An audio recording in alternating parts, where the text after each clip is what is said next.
If there's an epitome of the classic car, then it's this two-seater. Together with the Chevrolet Corvette, the 1955 Ford Thunderbird is the American sports car. Manuela Feicht is a fan of classic American automobiles, and especially her 55 T-Bird. She loves the way it looks, but she also appreciates its performance. The first-generation T-Birds had 200 horsepower. By comparison, Porsches, built at the time, only had 70.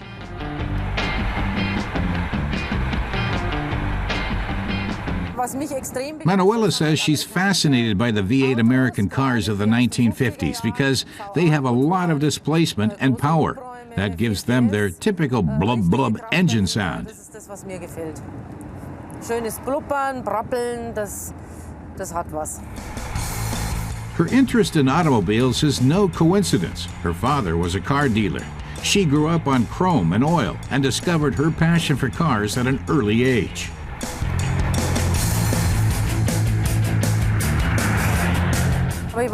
Manuela tells us that even as a little girl, she played with the mechanics and the cars.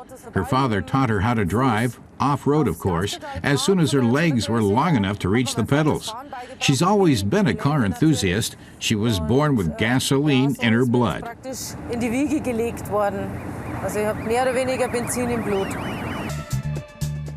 The T-Bird was a hit from the moment it appeared in showrooms.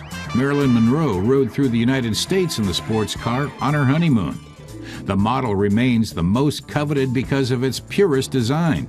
As of 1958, the T-Bird became a four-seater and lost much of its charm.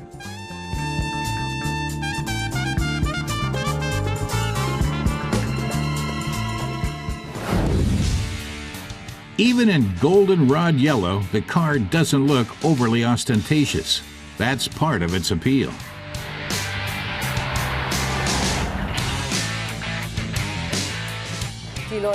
Manuela tells us that people wave and applaud when she drives by. Vintage cars, she says, put people in a good mood. They like a bright yellow vintage car with lots of chrome that sounds good. She says she's never experienced anything negative in her Thunderbird.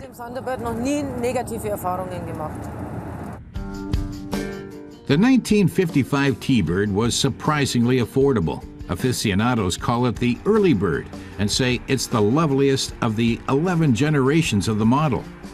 Its size is modest for a U.S. car of its era, and it fits in a standard European garage.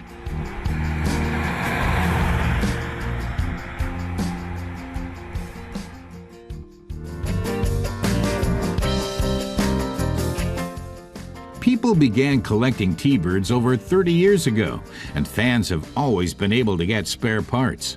If its mileage weren't so poor, 20 liters per 100 kilometers, the Roadster could still be considered a relatively practical everyday car. Its technology is simple and reliable.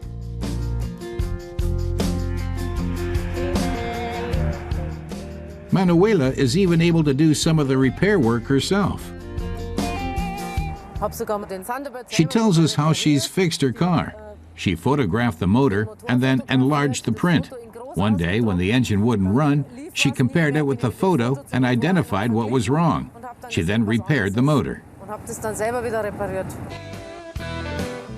The T-Bird packs a muscular V8 engine under the hood. Competing models from the time, like the Jaguar XK140, only had 6-cylinder motors.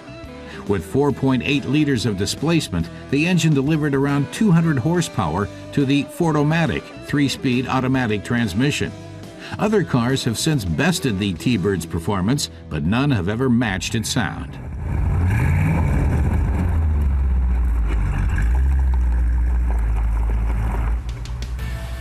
First-generation T-Birds are growing rare. The technology was robust, but the exterior was prone to rust, and not all of them were driven only in good weather. A decently preserved early bird is worth around €45,000.